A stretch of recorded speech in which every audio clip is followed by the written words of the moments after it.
ഐക്യദാർഢ്യം എന്തുകൊണ്ടും അഭിനന്ദനീയം. സാമൂഹ്യ ജീവിതം എന്ന് പറയുന്നത് സമൂഹത്തിൽ നടമാടുന്ന അനീതിയോട് കാട്ടുന്ന സമീപനമാണ്. സാമൂഹ്യമായ അനീതികളെ എതിർക്കാൻ മനസ്സുള്ളവരെ കൊണ്ടാണ് ലോകം മുന്നോട്ട് പോയിട്ടുള്ളത്. അല്ലാത്തവരെ കൊണ്ട് ലോകം പിന്നോട്ടാണ് പോയിട്ടുള്ളത്. അപ്പോൾ ലോകം മുന്നോട്ട് പോകണമെന്ന് ആഗ്രഹിക്കുന്ന ആളുകളോടൊപ്പം അല്ലെങ്കിൽ അത്തരം ആളുകളായി തീരാനുള്ള പരിശ്രമത്തിൽ ഏർപ്പെട്ടിരിക്കുന്നവരായതുകൊണ്ടാണ് തോട്ടപ്പള്ളിയിൽ നടക്കുന്ന ഒരു സമരത്തെ ഇത്തരത്തിൽ നെഞ്ചേറ്റുവാൻ നിങ്ങൾക്ക് കഴിഞ്ഞിട്ടുള്ളത്. ഈ സമരം മുന്നോട്ട് വെക്കുന്ന ഡിമാൻഡുകൾ അത് ഒരാളിനും എതിർക്കാൻ പറ്റില്ല. കരിമണൽ ഖനനം പാടില്ല, തീരം സംരക്ഷിക്കുക. കരിമണൽ ഖനനം വേണ്ട എന്ന് പറയാൻ കാര്യം എന്താ?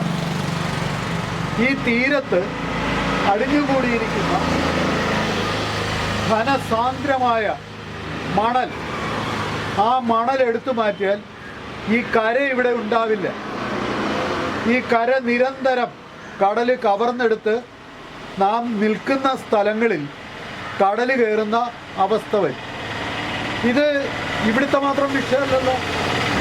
മുതലപ്പൊഴി ശംഖുമുഖത്ത് അവിടെ വിഴിഞ്ഞം തുറമുഖത്ത് നിന്ന് മണ്ണെടുത്തപ്പോൾ അവിടെ എന്താ സംഭവിച്ചേ? അവിടെ മുതലപ്പൊഴി അപകടക്കെണിയായി മാറി. അതോടൊപ്പം തന്നെ ശംഖുമുഖം ബീച്ച്, നമ്മളൊക്കെ തിരുവനന്തപുരത്ത് പോയാൽ നമ്മളൊരു തീർത്ഥാടനം പോലെ ചെല്ലുന്ന സ്ഥലമാണ് ഏത് ശംഖുമുഖം. അവിടെ വിമാനത്താവളമാണ്. അവിടെ കുഞ്ഞിരാമൻ നായരുടെ കാനായി കുഞ്ഞിരാമൻ സാറിൻ്റെ മത്സ്യകന്യകയുണ്ട്, ശില്പമുണ്ട്. അത്രമേൽ വലിയ ആകർഷണം അവിടെയുണ്ട്. ആ ആകർഷണം കാണാനായിട്ട് നമ്മൾ പോയി നിന്നിരുന്ന, നമ്മളൊക്കെ ആശ്വാസം കൊണ്ടിരുന്ന ആ കടൽ തീരം ഇന്നില്ല. കടലെടുത്തു കൊണ്ടുപോയി. എന്താ കാര്യം? വിഴിഞ്ഞത്ത് നടന്ന ഖനനമാണ്. ആലപ്പാട് തീരെ ഇന്നില്ല.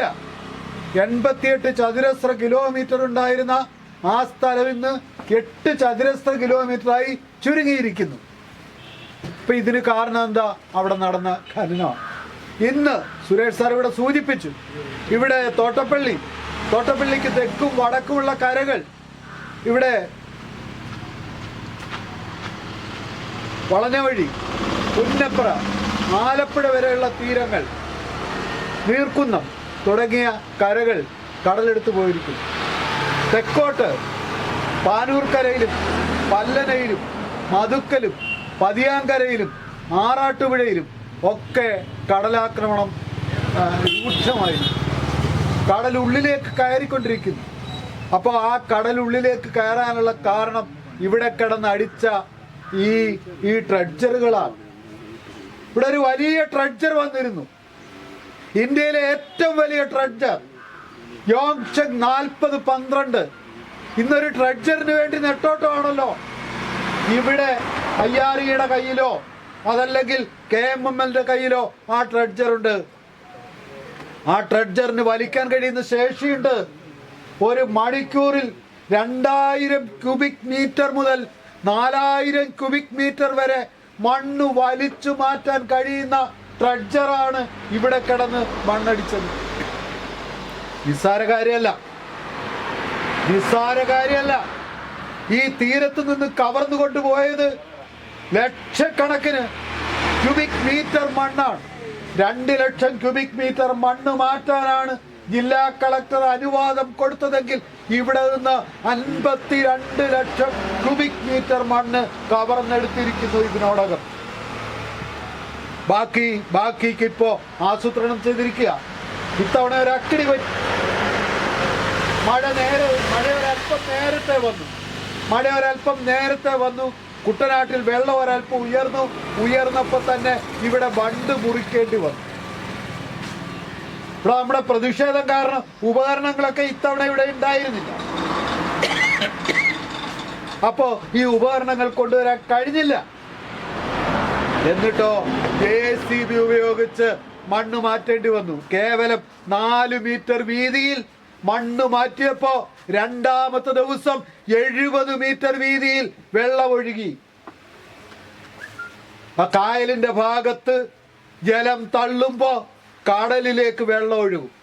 ഇതാണൊരു പൊഴി. പൊഴി അങ്ങനെയാണ്, അഴി അങ്ങനെയല്ല. അഴി ത്രൂ ഔട്ട് ദി ഇയർ, വർഷം മുഴുവൻ തുറന്നു കിടക്കും. ഇതോ പൊഴിയാവട്ടെ വെള്ളം തള്ളുമ്പോ കടലിന്റെ ഭാഗത്ത് വെള്ളം തള്ളിയാൽ കായലിലേക്ക് വെള്ളം കയറാൻ പ്രവണത കാണിക്കും. അതേസമയം കായലിൽ ജലനിരപ്പ് ഉയർന്നാൽ കടലിലേക്ക് ഒഴുകിപ്പോകാൻ പ്രവണത കാണിക്കും. ഈ പ്രവണതയുള്ള ഭാഗത്തെയാണ് പൊഴി എന്ന് പറയുന്നത്. ഈ ആലപ്പുഴ ജില്ലയ്ക്ക് ഈ ഒരു പൊഴി മാത്രമല്ല ഉള്ളത്, ബാക്കി 21 പൊഴികളുണ്ട്. ഈ പൊഴികളെല്ലാം സുസജ്ജമായാൽ ഒരിക്കലും കുട്ടനാട്ടിൽ വെള്ളപ്പൊക്കം ഉണ്ടാവില്ല. മറിച്ച് കായംകുളം കായലിലേക്കുള്ള നീരൊഴുക്ക് തടഞ്ഞുകൊണ്ട്, കുട്ടനാടൻ മേഖലകളിലെ നീരൊഴുക്ക് തടഞ്ഞുകൊണ്ട്, AC കനാലിലെ നീരൊഴുക്ക് തടഞ്ഞുകൊണ്ട്, കോട്ടയം, ആലപ്പുഴ, ചേർത്തല തോട്ടിലെ നീരൊഴുക്ക് തടഞ്ഞുകൊണ്ടൊക്കെ വെള്ളം കെട്ടി നിർത്തിക്കൊണ്ട് ഇവിടെ ഇതിലൂടെ വെള്ളം ഒഴുക്കാനുള്ള നീക്കം നടക്കും. ഇപ്പോ രണ്ടാഴ്ചക്ക് മുമ്പ് നാം കണ്ടു. എന്താ കണ്ടേ? രണ്ടാഴ്ചക്ക് മുമ്പ് ഈ കമ്പനികൾ വന്നിട്ട്, ഈ IRELും KMMLും വന്നിട്ട് എന്ത് ചെയ്തു? പൊഴി അടച്ചിട്ടു, സ്പിൽവേ ഷട്ടറുകൾ ഇട്ടു. മഴ പെയ്തപ്പോ സ്പിൽവേ ഷട്ടറുകൾ ഇട്ടു. അപ്പൊ എന്താ സംഭവിച്ചത്? കുട്ടനാട് ഭാഗത്ത് ജലനിരപ്പ് ഉയർന്നു. ഒരു കളി കളിക്കാവുന്ന നോക്കിയേ, കിഴക്കുന്നുള്ള അണക്കെട്ടുകൾ 30 അണക്കെട്ടുകളുണ്ട്.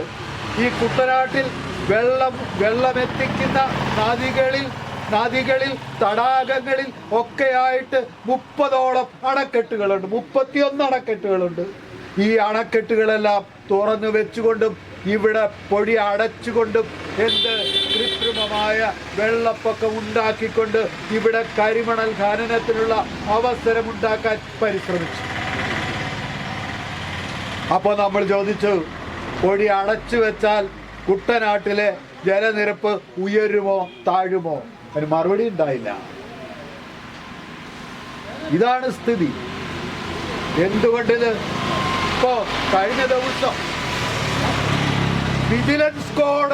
വിജിലൻസ് നടത്തുന്ന അന്വേഷണത്തെ ആരെതിർത്തിരിക്കുന്നു? പിണറായി വിജയൻ സർക്കാർ ഹൈക്കോടതിയിൽ എതിർത്തിരിക്കുന്നു. വിജിലൻസിനെ, എല്ലാവരുടെയും പുറകിന് വിജിലൻസിനെ പറഞ്ഞുവിടുന്ന, EDയെ പറഞ്ഞുവിടുന്നത് പോലെ വിജിലൻസിനെ പറഞ്ഞുവിടും. ആർക്കെതിരെ എന്തെങ്കിലും ആരെങ്കിലും ബ്ലാക്ക് മെയിൽ ചെയ്യാനുണ്ടെങ്കിൽ അവർക്കെല്ലാം എതിരെ വിജിലൻസിനെ പറഞ്ഞുവിടുന്ന പിണറായി വിജയന് സ്വന്തം വിജിലൻസിനെ പോലും പേടിയായിരിക്കും. ഹൈക്കോടതിയിൽ എതിർ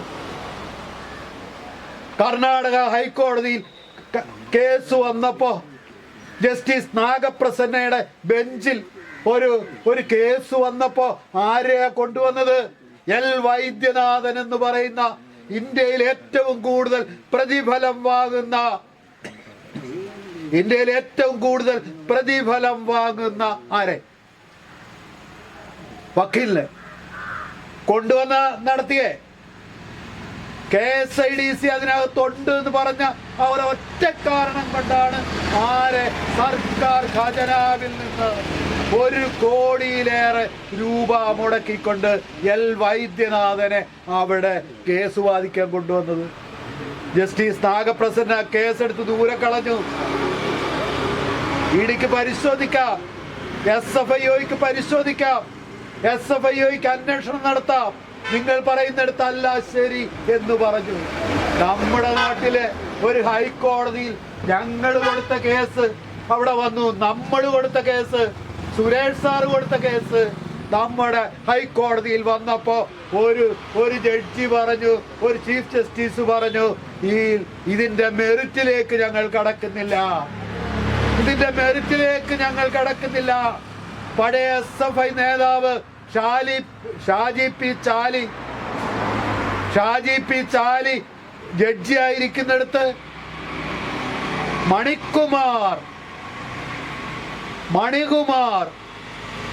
ചീഫ് ജസ്റ്റിസ് ആയിരിക്കുന്നിടത്ത് ആ കോടതിയിൽ നമ്മുടെ കേസ് വന്നപ്പോ ആ ജഡ്ജി പറഞ്ഞു, ഞങ്ങൾ കേസിന്റെ മെറിറ്റിലേക്ക് കടക്കുന്നില്ല. കേസിന്റെ മെറിറ്റിലേക്ക് കടക്കാനല്ലെങ്കിൽ പിന്നെന്തിനാണ് ഒരു ജഡ്ജി? ഇതല്ലേ ചോദ്യം. അപ്പോ ആ കേസ് തള്ളിക്കളഞ്ഞു. എന്നിട്ട് ഇവിടെ അനിൽകുമാർ ഉൾപ്പെടെയുള്ള ഈ ചാനൽ വിദ്വാൻമാര്, നിലയ വിദ്വാൻമാര് ഇരുന്ന് പാടുന്നു, ഹൈക്കോടതി വെറുതെ വിട്ട കേസ്, വിജിലൻസ് കോടതി മെറിറ്റില്ലെന്ന് പറഞ്ഞ് തള്ളിക്കളഞ്ഞ കേസ്. അതെ, മെറിറ്റില്ല എന്ന് പറഞ്ഞ് തള്ളിക്കളയാനേ പറ്റൂ. മെറിറ്റിലേക്ക് കടന്നാൽ മനസ്സിലാകും ഞങ്ങൾ പറയുന്നത് വസ്തുതയാണെന്ന്. ഒന്ന്, ഈ തീരം ഫ്രജൈലാണ്, ദുർബലമാണ്. ഇവിടുത്തെ ഈ തീരം സംരക്ഷിക്കുന്നത് ഇവിടുത്തെ ഘനസാന്ദ്രമായ മണ്ണാണ്. അതിന് ഭാരക്കൂടുതലാണ്. സാധാരണ മണ്ണിന്റെ 3 ഇരട്ടി ഭാരമുണ്ട് ഈ മണ്ണിന്. ഈ മണ്ണ് ഇവിടെ കിടന്നാൽ ഈ തീരത്തിന് സംരക്ഷണമാകും. അത് വർഷങ്ങളായി, പതിറ്റാണ്ടുകളായി കടല് തിരമാലകൾ അടിച്ചും കാറ്റ് തൂറ്റിയും തിരമാലകൾ പാറ്റിയും ഇട്ട മണ്ണാണ്. കാറ്റ് തൂറ്റിയും തിരമാലകൾ പാറ്റിയും ഇട്ട മണ്ണിന് ഘനസാന്ദ്രതയുണ്ട്. ഈ ഘനസാന്ദ്രതയുള്ള മണ്ണ് ഈ തിരമാലകളെ